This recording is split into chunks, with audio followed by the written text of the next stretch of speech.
नमस्कार, मैं सिर्फ भारद्वाज न्यूज़ टीवी देख रहे हैं आप। आज हमारे देश के जो वीर जवान पूर्व सैनिक है, उन पर 23 दिन उन्होंने धरना प्रदर्शन के पूरे कर लिए हैं। मेरे साथ कुछ यहाँ पे पूर्व सैनिक जो जवान हैं वो ग्वालियर से आए हुए हैं। मैं इनसे बातचीत करना चाहूंगी कि वो कैसा महसूस कर रहे हैं, क्योंकि इन्होंने संख्या बल की बात दी हुई थी कि संख्या बल नहीं दिखा रहा है, संख्या बल भी दिखा दिया, बातों को भी रख दिया, लेकिन सरकार जो है बात सुनने को राजी नहीं हो रही है। संख्या बल तो आप देख रहे हैं, आप खुद आए हुए, आपके सामने है, यहाँ से वहाँ तक कितने लोग हैं। और आज 24वां दिन है, जैसा कि आप जानते हैं, और आप बीच बीच में आके कवर भी कर रहे हैं। सरकार क्यों अंधी बनी हुई है, ये समझ से परे है। और मैं तो ये कहूंगा, आपका शुक्रिया अदा करता हूं, लेकिन नेशनल मीडिया की बात करूं तो वो भी खुद अटेंड नहीं कर रहे हैं, क्योंकि ये जवानों का से कोई टीआरपी तो बढ़ती नहीं। मैं तो ये कहूंगा, आपको बुरा लगे तो लगे, आपकी टीआरपी अगर बढ़ती, आपको लगता कि ये सैनिक तोड़फोड़ करने वाले हैं, आगजनी करेंगे, तो आप लोग बड़े बड़े कैमरा लेके चारों तरफ से आ जाते। ये तो अपनी जायज मांग रही है, जायज मांगों के लिए यहाँ पर आए हुए हैं, लेकिन सरकार सुन नहीं रही है। और मांगे भी क्या है हमारी, बहुत साधारण सी सीधी सी मांगे, जो संविधान 14 के तहत एकता का अधिकार है, सभी को समानता का, वही समान मांगे हैं कि हमारे जवानों को समान फिटमेंट फैक्टर दिया जाए, जो सेना में अलग अलग कर दिया गया है। दूसरा, जो जवानों का एमएसपी यानी जोखिम भत्ता होता है, वो एक समान होना चाहिए, क्योंकि जवान सबसे ज्यादा जोखिम पर होता है। सबसे ज्यादा जोखिम जवान को होता है, तो जवान को सबसे ज्यादा जोखिम भत्ता मिलना चाहिए, लेकिन फिर भी हम एक समान जोखिम भत्ता मांग रहे हैं। दूसरा, 1 रैंक 1 पेंशन सेकंड रिवीजन अभी आया है, उसमें जवानों की बहुत अनदेखी की गई है, तो वो जवान मांग कर रहे हैं कि उसमें रिवीजन हो, जो विसंगतियां हैं वो दूर हो। दूसरा, जो फैमिली पेंशनर हैं, जो हमारी वीर नारी हैं, जब उनके हस्बैंड नहीं रहते हैं, तो एक तो उनको कमाने वाला नहीं रहा, पेंशन और 30% कम कर दी, उनकी पेंशन को नॉर्मल फैमिली पेंशन की जगह नॉर्मल जो पेंशन होती है वो पेंशन मिलनी चाहिए। 30% नहीं, बल्कि 50% जो पेंशन है वो मिले, ताकि उनका गुजारा, उनके बच्चों का लालन पालन सही तरीके से हो। हमारी सिर्फ ऐसी मांगे हैं, और इससे ज्यादा कुछ हम कोई इनसे लाल किला या वो कोई संसद की सीट या कुछ तो मांग नहीं रहे भाई। वो लेजिटिमेट मांग रहे हैं जो उन्होंने और दूसरों को दी हुई है, बस यही हमारी मांगे हैं। मीडिया की बात करी थी, एक चीज आपको दर्शकों में दिखा दूंगी कि मेरे पीछे जो है एक धरना चल रहा था, जहाँ पे कुत्तों की बात हुई थी। दिल्ली में आवारा कुत्ते बहुत ज्यादा बढ़ गए हैं, तो वो कवर करने के सारी गोदी मीडिया आ चुकी थी और कवर करके चली गई है, लेकिन उनको यहाँ देश के जो वीर जवान, जो देश की रक्षा करी है, बॉर्डर पे खड़े रहे थे, जो पूर्व सैनिक यहाँ पे खड़े हुए हैं, उनको नहीं दिखा, क्योंकि आप तो फालतू है ना। आप समझिए ना, जहाँ पे कुत्तों की बात और कुत्तों का कवर करने के सारा जो मीडिया वो आ जाती है, लेकिन आप लोग जितने टाइम से धरना प्रदर्शन कर रहे हैं, तो आपकी संख्या बल कितना भी हो, अभी आप लोग को सर पहले आपको 2 दिन पहले हुआ था, जो आप लोग हर जगह से ऑल ओवर इंडिया से, तब भी आपकी गोदी मीडिया को जो ये असर न्यूज है वो देखने को नहीं मिल रही है। मैंने बताया कि हमारे को कवर करने से कोई टीआरपी बढ़ने वाली नहीं है, हम लोग कोई उपद्रव करने वाले नहीं है, हम किसी का वोट बैंक नहीं है, तो फिर कोई हमको कवर क्यों करे।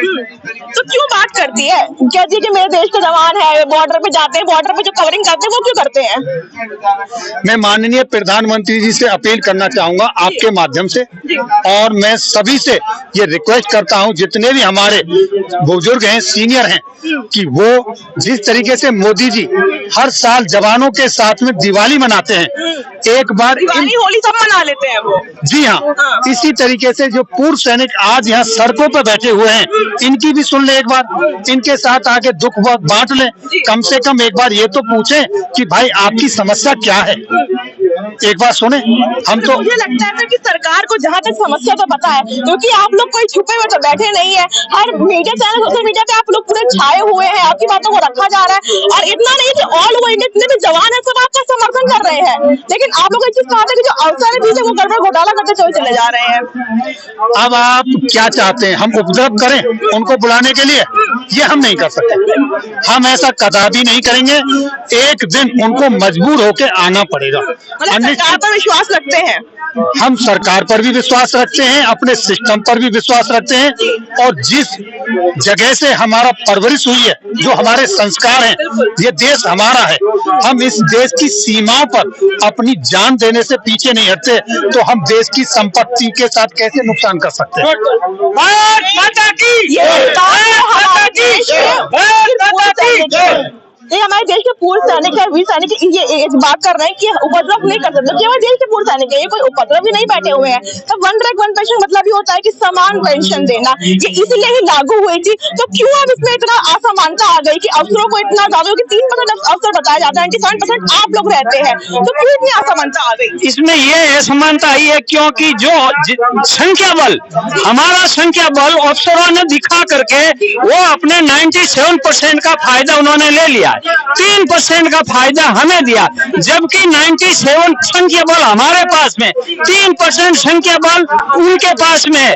लेकिन इन्होंने अफसरों को आपस में जो बैठते वही लोग हैं, इन्होंने अब जो आरोपी हमें मिलना चाहिए, जो हम आरोपी के हकदार हैं वो हमें नहीं मिला है, और जो अफसर को हकदार नहीं है वो मिला है। और आरोपी का मकसद गवर्नमेंट ने इसलिए बनाया था कि आरोपी इसलिए बनाए ताकि जो जवान है 30 से 35 40 तक रिटायरमेंट हो जाता है, उसके बाद में पूरी की पूरी घर की समस्या है वो उनके ऊपर आ जाती है। वो 60-65 साल तक जीता है तो उसको आरोपी से उसको पैसा दे के ताकि वो अपना जीवन व्यतीत अच्छी तरह से कर सके, लेकिन उन्होंने उल्टा कर दिया है, वो हमारे को नहीं दे करके अफसर को दे दिया। इसीलिए हमारी मांग है, आरोपी हमारा जो हक है, हम किसी से भीख नहीं मांगते, हम हमारा हक मांगते हैं, वो हमें हक मिलना चाहिए। इसीलिए हम ये पूर्व सैनिक इकट्ठा होकर के यह जंतर मंतर पे आए हैं। 30 तारीख से हमारा अनिश्चित काल का धरना चल रहा है और आगे भी चलता रहेगा। जब तक सरकार जागेगी नहीं तब तक हमारा अनिश्चित काल का धरना चलता रहेगा। उसके बाद में हम 3 तारीख को पूरे इंडिया, ओवरऑल इंडिया के अंदर हम हर मजिस्ट्रेट के पास में, कलेक्टर के पास में अपना ज्ञापन देंगे और अपना दुख है उनको बताएंगे कि ये हमारे दुख दर्द है, आप इन्हें सुनिए और भारत सरकार को बताइए कि ये हमारे फौजी सैनिकों को दुख दर्द है। इसे हम 3 तारीख को पूरे और इंडिया में अवगत कराएंगे।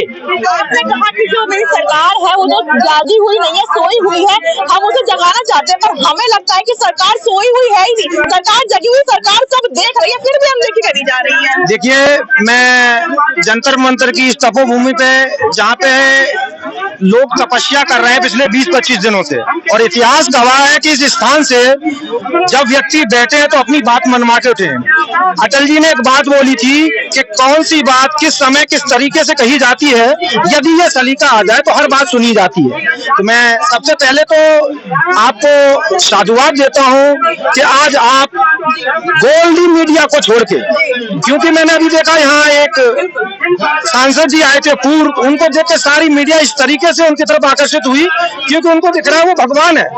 लेकिन मैं आपके माध्यम से ये केंद्र की सरकार और राज्य की सरकार, विशेषकर मध्य प्रदेश की, मैं ग्वालियर से आया हूँ, जावा सैनिक संगठन पूर्व का सचिव हूँ, मैं आपको ये बताना चाहता हूँ कि हमारा किसी से मनभेद नहीं है। सिर्फ मैं ये भी नहीं बोलना चाहता हूँ कि केंद्र सरकार ने जो नीतियां बनाई हैं उनमें उनकी मंशा ये रही होगी कि जवानों को हक मारा जाए, लेकिन मेरा विरोध सिर्फ इस चीज से है, जो बॉडी, जो समिति गठित की गई एक्समैनों को हक दिलाने के लिए, उसमें सिर्फ हमारे अधिकारी बैठे। अधिकारियों को अभी 60 साल नौकरी उनकी है ऑलरेडी पहले से ही, उसके बाद में अब वो राजनीति में आने के चक्कर में राजनीतिक रोटियां सेक रहे हैं, उसके कारण हो ये रहा है कि जवान का लॉस हुआ।